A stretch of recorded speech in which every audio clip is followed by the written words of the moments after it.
Essa é a nossa primeira aula sobre o assunto de fisiologia do sistema digestório. Nós vamos nos ater nesse primeiro tópico, processos motores, deglutição, digestão mecânica, peristaltismo e defecação. Então vamos imaginar, o sistema digestório é um conjunto de órgãos que tem por finalidade digerir os alimentos. Nós necessitamos de alimentos diariamente para suprir nossas necessidades energéticas, de moléculas para construir outras moléculas e assim sucessivamente. Então, para isso, nós precisamos ingerir alimentos. Só que os alimentos que nós ingerimos, eles vêm em partículas ou moléculas muito grandes, que não são possíveis de serem absorvidas. Então, o sistema digestório ele tem, por finalidade principal, transformar essas moléculas enormes em moléculas muito pequenas, capazes de atravessar as membranas celulares. Dessa forma, nós conseguimos, então, transformar, por exemplo, a molécula de amido, que tem cerca de até 30.000 moléculas de glicose unidas entre si, em uma única molécula de glicose. E aí o corpo absorver essa molécula de glicose. Ou absorver essas 30.000 moléculas de glicose. Pequenininhas, atravessando facilmente as membranas celulares, através de canais, através da própria biocamada, vai depender do tipo de nutriente que nós estamos absorvendo, certo? Além disso, o sistema digestório também é um sistema excretor. Ele excreta do nosso corpo os resíduos da nossa alimentação que não foram possíveis de ser digeridos. Por exemplo, a celulose. Quando nós comemos uma alface, por exemplo, nós temos celulose na alface. Mas essa celulose não é digerível pelo nosso corpo. Então ela tem que ser eliminada. Então, o sistema digestório também é um sistema de excreção, excretando do nosso organismo aquilo que não pôde ser digerido, ou que não foi absorvido, ou que foi parcialmente digerido, mas não chegou a digerir completamente. Além disso, ele excreta também substâncias que o nosso corpo produz e que não são possíveis de ser excretadas pela urina e acabam sendo excretadas junto com as fezes, certo? Além disso, uma outra função do sistema digestório seria participar do nosso sistema imunológico, como um mecanismo de defesa, contribuindo para a nossa imunidade, né? Eliminando algumas doenças que poderiam nos acometer pelo nosso sistema digestório associado ao nosso sistema imunológico. Bom, então nós podemos considerar que o nosso processo de digestão ele envolve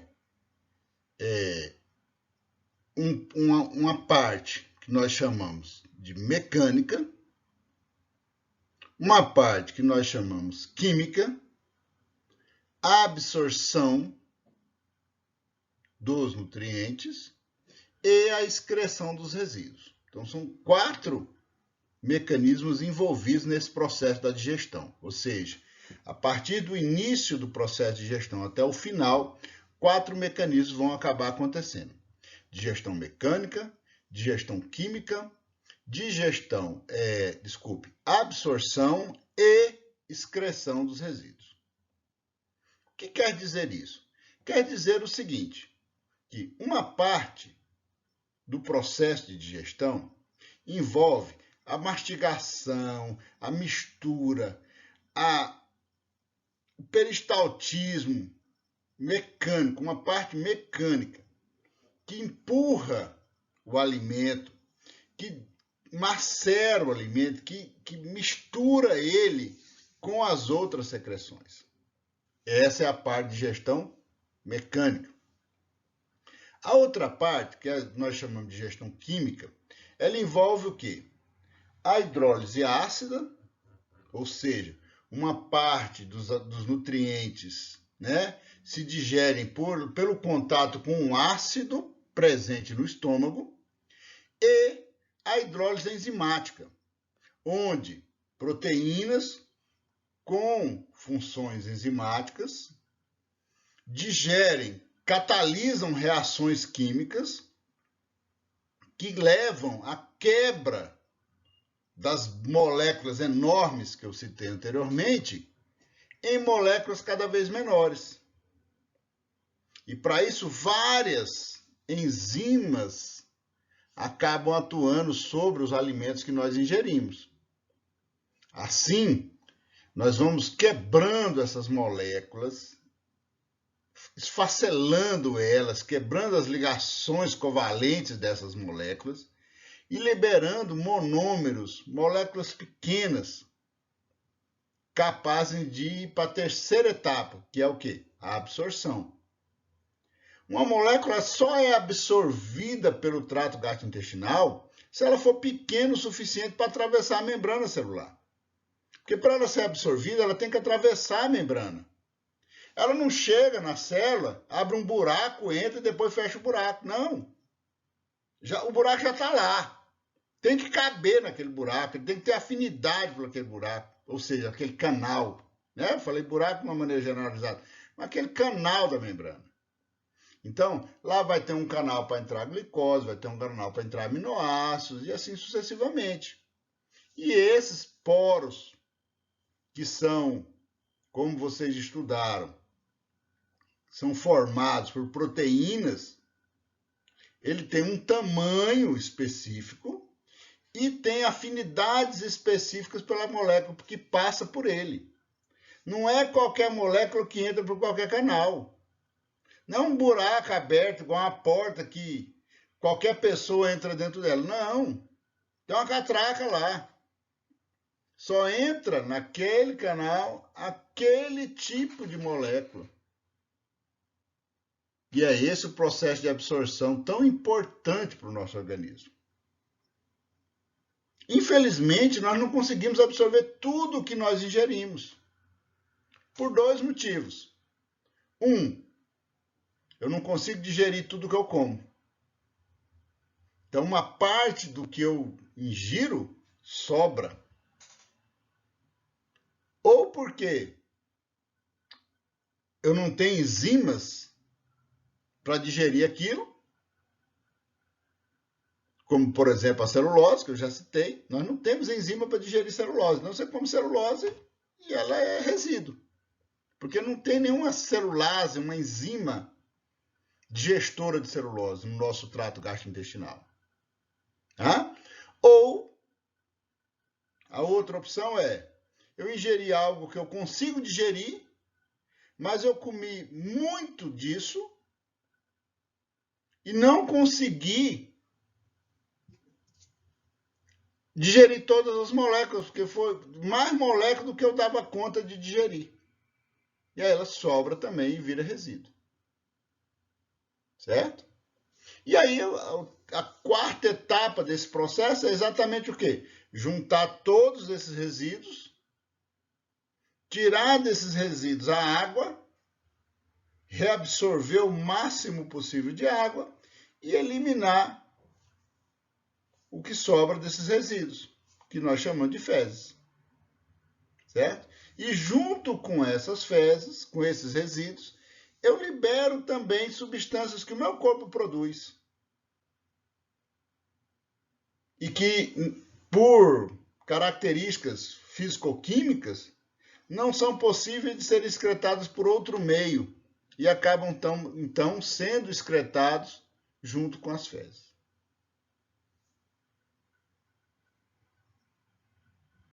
Bom, trocando em miúdos, o nosso sistema digestório, basicamente, é constituído do tubo digestório, algumas glândulas anexas, a boca e a orofaringe. Bom, basicamente esse tubo digestório é um longo tubo subdividido em regiões que nós chamamos de esôfago, estômago, intestino delgado, intestino grosso, certo? Mas que se estende da boca até o ânus, todo esse tubo digestório, e que vai processando o alimento à medida que passa por dentro desse tubo digestório. A boca e a orofaringe participam no processo de digestão, né? Num processo de triturar o alimento. Quando a gente mastiga o alimento, a gente tritura o alimento, a gente mistura ele com a saliva. Então a boca produz saliva, tanto a boca como a orofaringe, liberam salivas através das glândulas anexas a essa estrutura, né? E essa saliva vai se misturando com o alimento à medida que a gente vai mastigando ele. E isso vai liberando porções capazes de serem engolidas. Aí a gente faz o que nós chamamos de deglutição, né? Que seria, então, esse ato de engolir o alimento. Então, à medida que você vai mastigando, você vai engolindo frações daquele bocado de alimento que você colocou na boca, né? Então, a boca e a orofaringe têm essa responsabilidade, né? Além disso, existe também nessa região, como vocês viram lá na histologia, uma série de botões gustativos. E esses botões gustativos nos dão a percepção do sabor do alimento. O que é um plus na história. Porque a gente não se alimenta apenas para satisfazer as nossas necessidades, mas a gente acaba por sentir o sabor do alimento, né? Ingerindo alimentos que não são agradáveis. Então, eu gosto de comer escondidinho de carne seca. Aí você vai lá e come escondidinho de carne seca porque você acha bom aquilo. Não, eu gosto de sushi. Você come sushi porque você acha saboroso sushi, né? Mas lá no sushi tem proteína. Tem. Mas escondidinho de carne seca também tem. E tem pessoas que não gostam de sushi, e tem pessoas que não gostam de escondidinho de carne seca. Então, essa coisa do sabor nos abre o que nós chamamos de apetite. É uma conexão do sistema digestório com o sistema nervoso, ao ponto de nos fazer ter vontade de ingerir um alimento. Então, a boca tem esse papel importante. E isso é conectado também com o nariz, porque só de sentir o cheiro de um alimento que você gosta, aí a boca enche d'água, seu corpo se prepara de forma assim, nossa, eu vou comer aquele trem que eu gosto tanto, né? Então, essa ligação nos faz ter mais ou menos apetite. Por exemplo, tem uma época do ano que se produz piqui na região centro-oeste. Tem pessoas que adoram piqui, né? Então, quando ele chega em casa, que ele sente o cheiro do piqui, ele fala, nossa, hoje tem piqui, hoje eu vou me esbaldar. E tem pessoas que não gostam, acham o cheiro forte, não gostam do gosto, do sabor, etc. Aí chega em casa e fala, nossa, minha mãe fez piqui hoje, se eu soubesse eu não tinha nem vindo almoçar em casa, né? Então, o nosso sistema digestório tem essa característica de nos estimular ou nos inibir. Também é um mecanismo de defesa.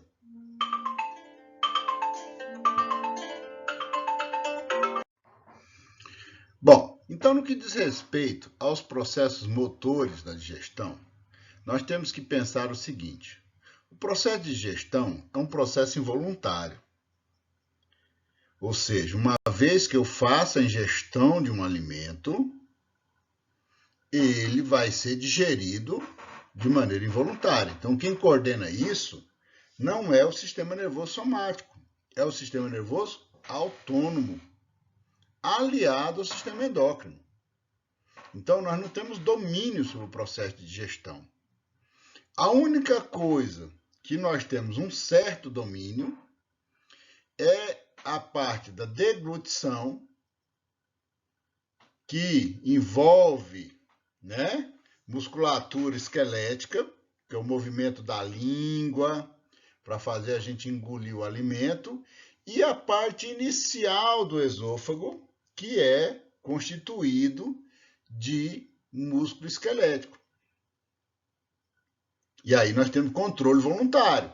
O início do processo de engolir, da deglutição, de fazer o alimento entrar no tubo digestório, é voluntário.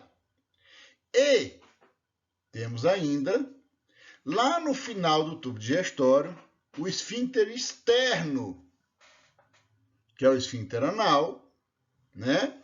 Que também é musculatura esquelética. Aquela que quando você sente vontade de defecar, né? O esfíncter se fecha e fala, calma, deixa eu chegar no banheiro. E aí ele controla voluntariamente isso até que você chegue. Mas isso tem um limite, né? Nós temos uma certa capacidade de controle disso, certo? Porque se a pressão for grande demais, o esfíncter não é forte o suficiente para barrar isso, né? Então, em alguns momentos, isso pode não funcionar bem. Mas, de maneira geral, funciona bem. Então, quando você sente, são dois esfíncteres, o esfíncter interno e o externo. O interno é de músculo liso, musculatura lisa, involuntária. O externo é musculatura esquelética, voluntária. Então, quando o interno se abre, o externo se fecha e fala, calma, deixa eu chegar lá. Chega lá, ele se abre e aí resolve o problema. Então, nós temos isso.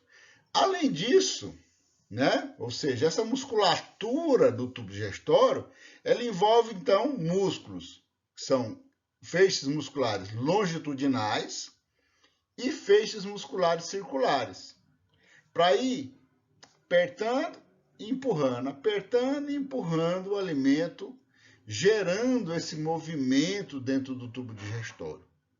Né? Então, essa musculatura lisa, principalmente, como a gente já citou, né? Extremamente importante para fazer esse processo motor da digestão.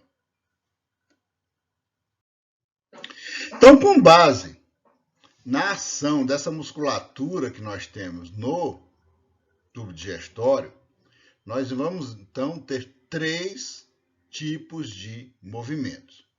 A deglutição, que é esse ato inicial de engolir o alimento já mastigado pela boca.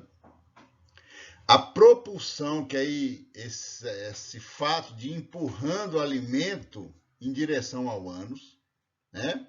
E as ondas de mistura, que acontecem lá no estômago. Essas ondas de mistura, elas são importantes porque elas vão complementando o processo de digestão mecânica, macerando o alimento previamente mastigado e misturando ele com o suco gástrico.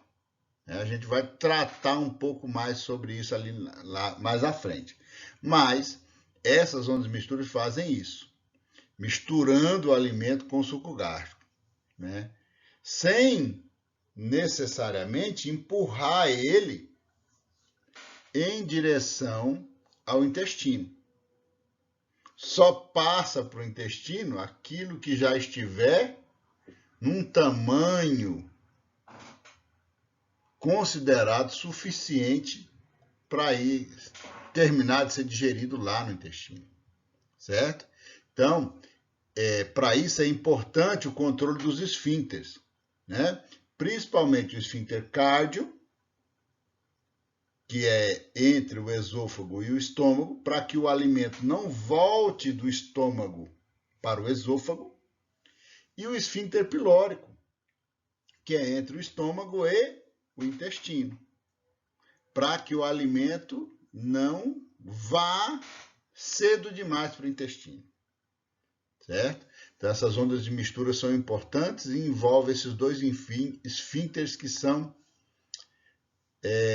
de funcionamento, digamos assim, essencial à estrutura do nosso tubo digestório.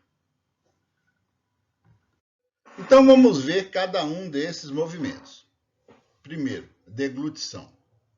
Então, a deglutição, que é esse processo de nós engolirmos o alimento que nós já mastigamos, ele envolve, primeiro, o esfíncter esofágico superior. Nesse momento, né, e como essa região é comum à alimentação e à respiração, há a necessidade de, na hora que nós vamos engolir o alimento, o esfíncter esofágico se abre, certo? E quando nós estamos inspirando o ar, ele se fecha, para que o ar não vá para dentro do estômago. Então, nós estamos respirando, não estamos comendo nada. Então, o esfíncter esofágico está fechado. E o ar vai para a traqueia, certo? Isso dá mais eficiência ao processo de respiração. Quando nós vamos engolir algo, aí acontece o contrário. A epiglote fecha a traqueia e o esfíncter esofágico se abre. E aí o alimento passa para o esôfago, certo? Bom, a língua participa desse processo, porque a movimentação da língua empurra a epiglote para fechar a entrada da traqueia, e aí já o esfíncter esofágico se abre, permitindo isso, certo? Então, esse processo é controlado pelo centro de deglutição que tem lá no bulbo, no sistema nervoso central, fazendo isso. Bom, uma vez que o alimento entra dentro do esôfago, aí ele vai sendo impulsionado, empurrado em direção ao estômago. Então, lá nós temos duas camadas de músculo, uma longitudinal e uma circular. A circular aperta assim, ó, para que o alimento não volte, e a longitudinal empurra para baixo. E aí o alimento vai descendo pelo esôfago. Para facilitar isso, o esôfago, como vocês viram na histologia, tem um monte de glândulas, né? Tem glândulas esofágicas que produzem uma secreção mucosa que deixa mais lisinho a passagem ali do alimento. E aí o alimento passa com mais facilidade, certo? No final do esôfago tem um esfíncter, o esfíncter esofágico inferior ou esfíncter cárdio, né? Que é quem liga o esôfago com o estômago. Então, quando eu começo a engolir o alimento, esse esfíncter já se abre. Como quem diz assim, ó, vai chegar já alimento, deixa passar. O alimento passou, ele fecha. Para quê? Para que o alimento não volte para o esôfago. Por quê? Porque o esôfago não tem proteção para suportar o ácido presente no suco gástrico. Então, como ele não tem essa proteção, o esfíncter se fecha de forma que o alimento entra, mas o alimento não volta. Porque se ele voltar, como ele já se misturou no ácido, ele queima o esôfago. Ok?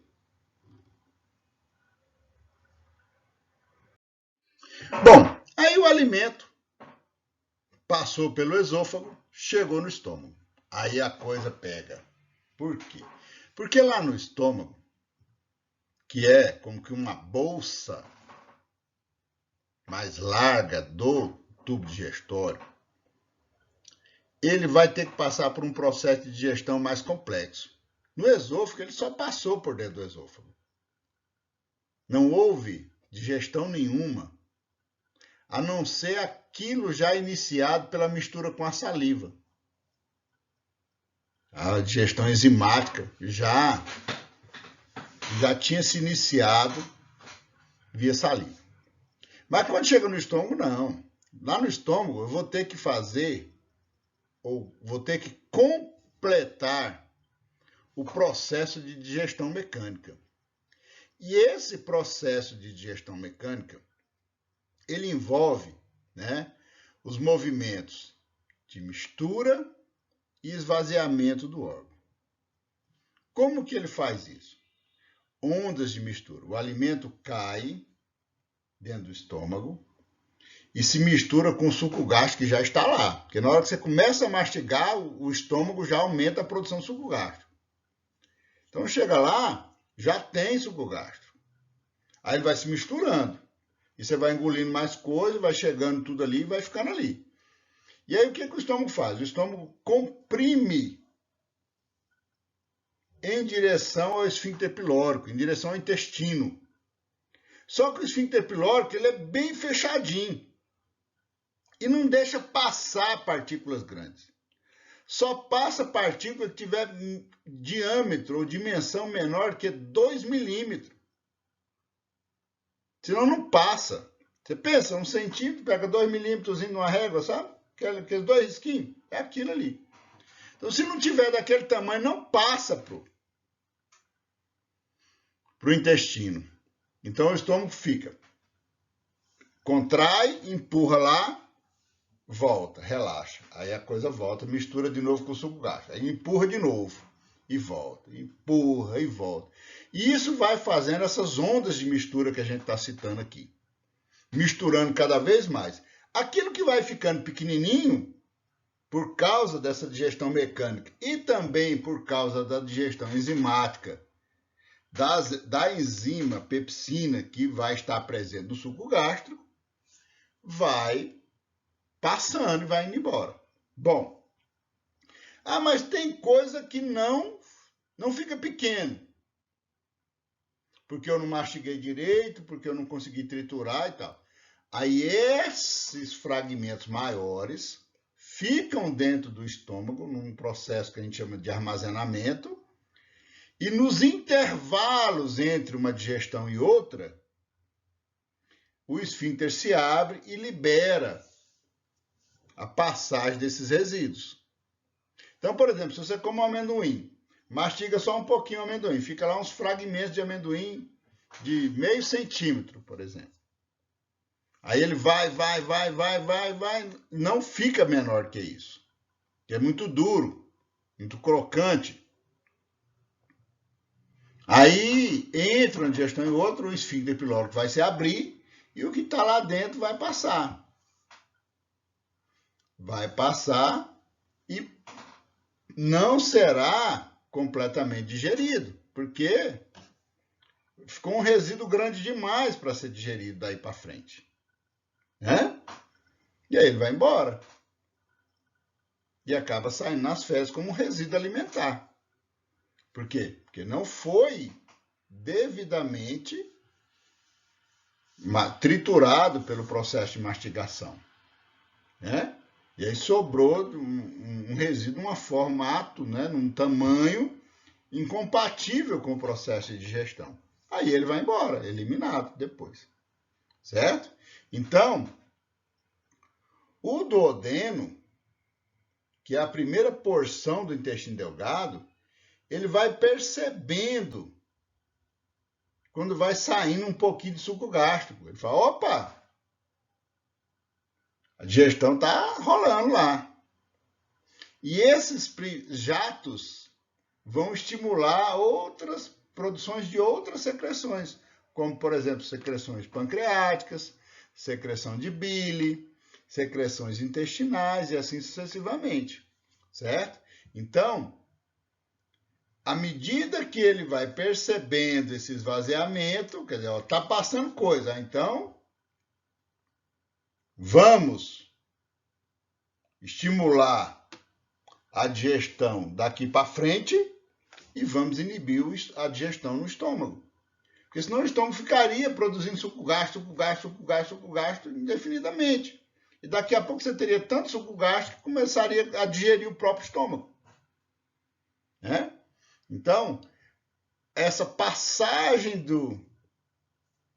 de suco gástrico, misturado com os resíduos alimentares, que a gente chama de quimo, dá ao duodeno a informação, o alimento já está chegando aqui, então a gente pode inibir lá. E podemos estimular a outra parte. E aí a coisa vai acontecer. Bom, aí o alimento saiu do estômago e foi para o intestino, como nós falamos. E aí? Aí nós vamos ter o peristaltismo intestinal. O peristaltismo intestinal ele acontece de duas maneiras, né? Digamos assim.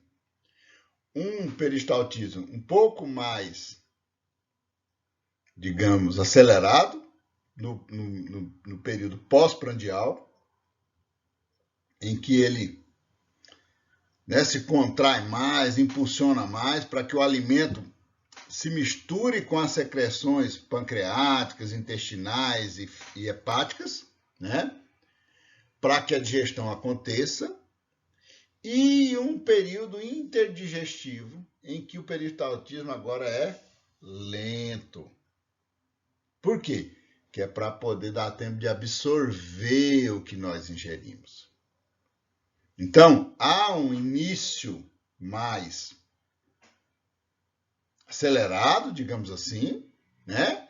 Para poder misturar o que veio do estômago com o suco pancreático, com a bile, com o suco intestinal, e aí as enzimas irem fazendo o seu papel. E depois há um período de peristaltismo lento, que é esse período interdigestivo, ou seja, entre uma digestão e outra, né? Em que o peristaltismo agora ele é bem suave, para dar tempo de eu absorver os nutrientes. Porque se o nutriente passar rápido demais, a célula absortiva que faz esse processo de absorção não vai captar o nutriente. Ele vai embora.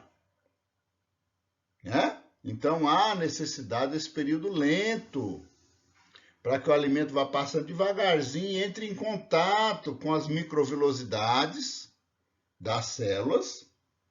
E lá dentro do intestino nós temos as vilosidades, que são maiores, macroscópicas, e nas células nós temos as microvilosidades, que são microscópicas. A molécula tem que entrar em contato com essa microvelocidade, porque é nessa microvelocidade que vão estar aqueles canais que vão realizar a absorção dos alimentos. Então, se ele passar muito rápido, ele não acha um canal. Então, ele tem que passar lento.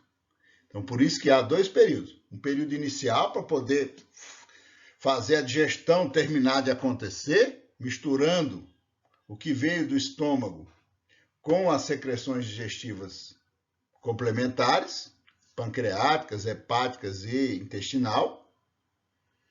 Aí digeriu. Beleza, agora tá tudo pequenininho, tá no ponto. Aí o peristaltismo é lento.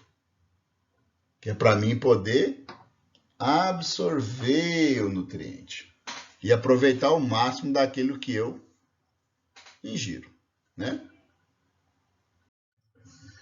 Bom, depois que o alimento passa pelo intestino delgado, aí ele vai para o intestino grosso. O intestino grosso, ele tem por função básica concentrar os resíduos, formando o que nós chamamos de bolo fecal.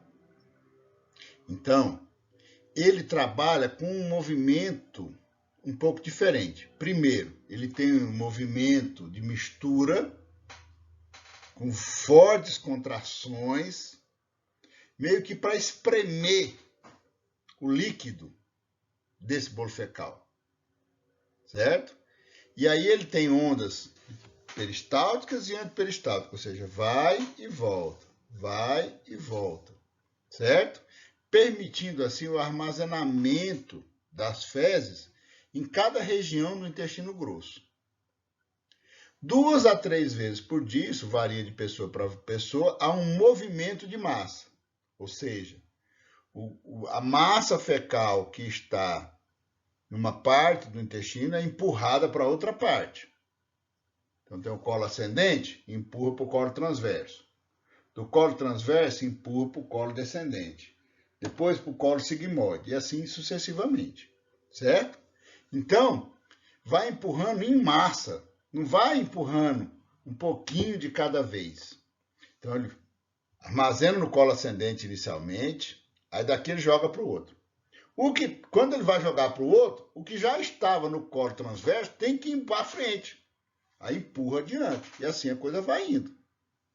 E aí você vai juntando isso lá no reto. no final do processo, né?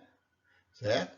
Então, há esse movimento 2 a 3 vezes ao dia de ir passando essa massa à medida que vai ficando cada vez mais consistente, à medida que vai andando de um segmento para o outro, porque vai retirando água dela, até que chega no reto, ela está com a consistência pastosa, né? Possível de ser eliminada. O último processo nessa história toda é o processo da defecação, que nada mais é do que eliminar os resíduos da digestão que não foram completamente digeridos ou que não foram absorvidos. Só que eles são eliminados numa forma já concentrada, retirado o máximo possível de líquido. Quanto mais tempo entre uma defecação e outra, mais consistentes serão as fezes, certo?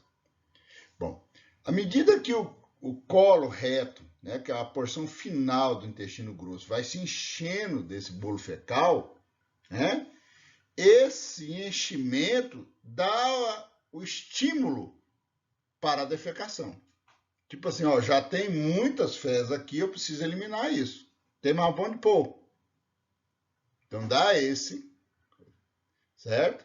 Então, esse preenchimento faz o relaxamento do esfíncter interno do ânus, que é involuntário, e